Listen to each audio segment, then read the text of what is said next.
आप, मैंने आपसे कहा था ना कि मैं आपका काम नहीं कर सकता। इन्हें यहाँ मैं लेके आऊं जिया जी। किस लिए? वो क्योंकि हम दोनों की परेशानी का हल हो सकता है। देखिए, मेरे पास सब कुछ है मगर समय नहीं है। मेरे लिए समय ही पैसा है और पैसा ही समय। और जो मैं 1000 रुपए दे रहा हूं, इसमें केवल मैं अपनी ही मदद कर रहा हूं। कारोबार से जुड़ा हुआ एक बहुत ही महत्वपूर्ण कार्यक्रम है आज, और उसमें मेरा शामिल होना अनिवार्य है। आपको ये 1000 रुपए देकर मैं वहां 3-4 हजार रुपए कमा लूंगा। जीजा जी, साईं भी कहते हैं ना कि जरूरत पड़ने पर हमें एक दूसरे की मदद करनी चाहिए। सहदेव ठीक कह रहा है। ये है वो 1000 रुपए, मगर ये आपके हाथ में तभी आएंगे जब आप मेरा काम सफलतापूर्वक कर देंगे। आपको साई से सबसे पहले मिलकर मेरे बेटे के लिए दवाई लेनी है। जीजा जी, इतना मत सोचिए, मान जाइए। मेरे कारण आप पर मुसीबत आई है। अगर आपके साथ कुछ बुरा हुआ तो मैं अपने आप को कभी माफ नहीं कर पाऊंगा।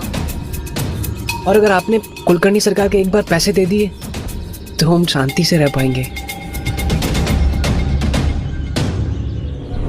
पता नहीं साईं भी अचानक से कहां चले गए। मैं उनसे सलाह भी नहीं ले पाया। साईं वैरागी हैं। पैसों से वो हमारी मदद नहीं कर पाते, ये आप भी जानते हैं। इसीलिए तो शायद वो चले गए, ताकि हमारी भेंट नंद किशोर काका से हो।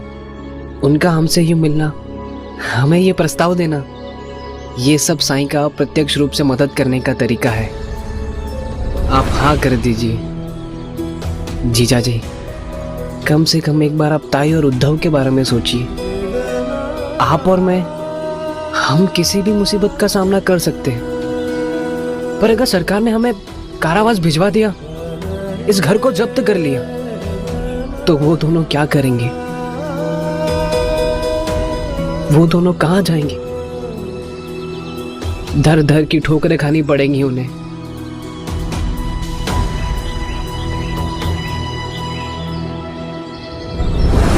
दिन के अंदर तुम्हें मेरे पैसे लौटाने होंगे, और वो भी पूरे के पूरे। यदि निर्धारित अवधि में तुम पैसे नहीं लौटा पाए तो मैं तुम्हारी एक एक वस्तु को नीलाम करवा दूंगा और पुलिस को बुला के तुम्हारे पत्नी के भाई को नहीं, तुम्हें उनके हवाले करूंगा। ठीक है, मैं आपका काम करूंगा।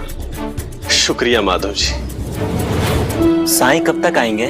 बस कुछ ही समय में आ जाएंगे वो। तब तक आप लोग 2 पंक्ति बनाकर बैठ जाइए। हाँ जिप्री, देखा वो शिरडी लौट आए हैं और किसी भी क्षण यहाँ आते होंगे। सुना आप लोगों ने? अब आप लोग धैर्य रखिए। साईं कहते हैं ना, श्रद्धा और सबूरी रखो। बिल्कुल ठीक कहा लक्ष्मी। माफ कीजिएगा, आप लोगों को मेरी वजह से इंतजार करना पड़ा। किसी को सख्त जरूरत थी मेरी, उसी से मिलने गया था मैं। हम जानते हैं साईं, आप किसी की मदद करने ही गए होंगे। आप लोग बैठ जाइए। साईं,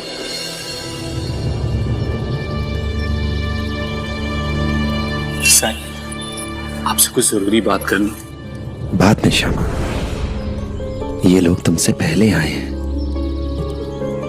अपनी बारी का इंतजार करो। लगता है आप सबसे पहले आई हैं। आ जाइए। माधव, तुमने साई से बात की?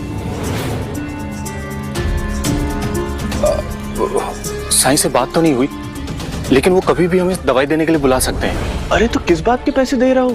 आपको मेरे लिए काम करना ही होगा।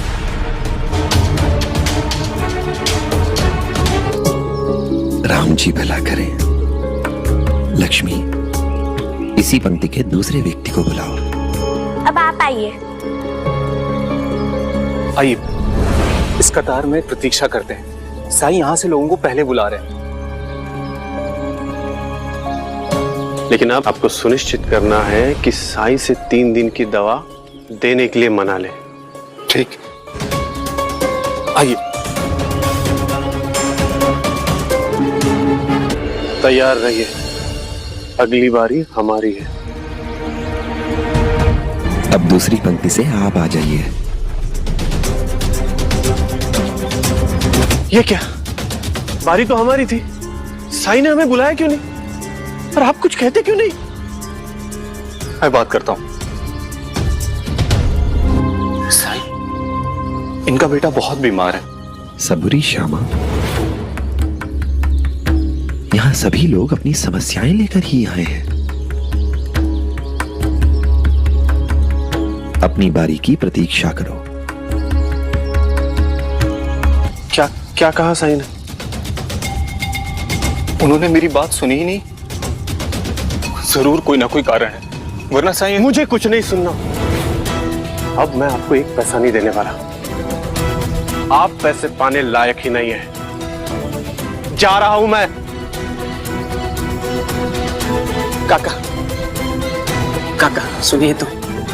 मेरे लिए पैसा ही समय है और समय ही पैसा।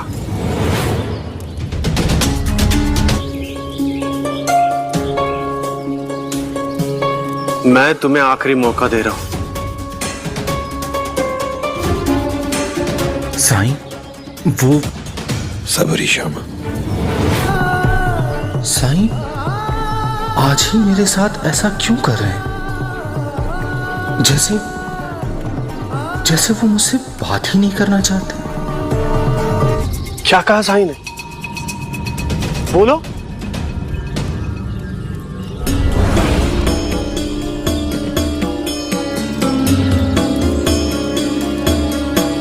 अब हम 2 लोग ही बचे। आइए, मैं साई से बात करता हूं। साई, इनको 3 दिन की।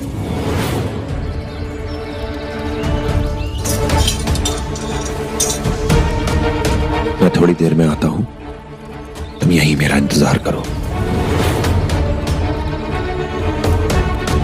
क्या मतलब है इसका? हाँ, आप तो दावा कर रहे थे कि साई आपके लिए सखा है, बंधु की तरह है, और आप, अरे आप तो सीधे मुंह बात भी नहीं कर सकते उनसे। अब मैं आपको 1 रुपया नहीं देने वाला। और साई, हो सकता है कि उनके इलाज में कोई चमत्कार हो, हाथों में यश हो, और जहां तक मैंने महसूस किया है, उन्हें किसी की कोई परवाह नहीं है। अक्खड़ मिजाज है वो, जो उन्होंने कह दिया बस वही होना चाहिए। अगर लोगों की मजबूरी समझते ना, तो मेरी भी समझते। मेरे बेटे के लिए कुछ नहीं किया है उन्होंने। आने दो उन्हें, आज तो मैं उन्हें खरी खोटी सुना के ही रहूंगा। आपने क्या मजाक लगा रखा है साईं? आपके बारे में सुना कि आप लोगों की मदद करते हैं। ऐसी मदद करते हैं आप? मैं इतनी दूर से अपने बेटे के इलाज के लिए आपके पास आया, और आपने देखा उसकी हालत क्या है? अरे आपने हमें देख के अनदेखा किया, कोई मदद नहीं की आपने। आप इस तरह से साई से बात नहीं कर सकते। जिस तरह से साई ने हमारे साथ व्यवहार किया है, मैं ऐसी बात कह सकता हूं। पहली दफा जब हम इनसे मिलने आए थे, तब भी इन्होंने हमें जरा सा समय देकर रवाना कर दिया था। ये क्या समझते हैं कि हम इनसे मदद मांगने के लिए आए, तो क्या ये हमें अपनी उंगलियों पे नचाएंगे? बोलिए साई, अरे बोलिए ना साई, आप मेरे बेटे का इलाज क्यों नहीं कर रहे? आपके बेटे का इलाज करने की कोशिश की थी मैंने, लेकिन आपको तो उसकी फिक्र ही नहीं है। कल जब आप अपने बेटे को मेरे पास लेकर आए थे, तो उसमें दमा के लक्षण देखे थे मैंने।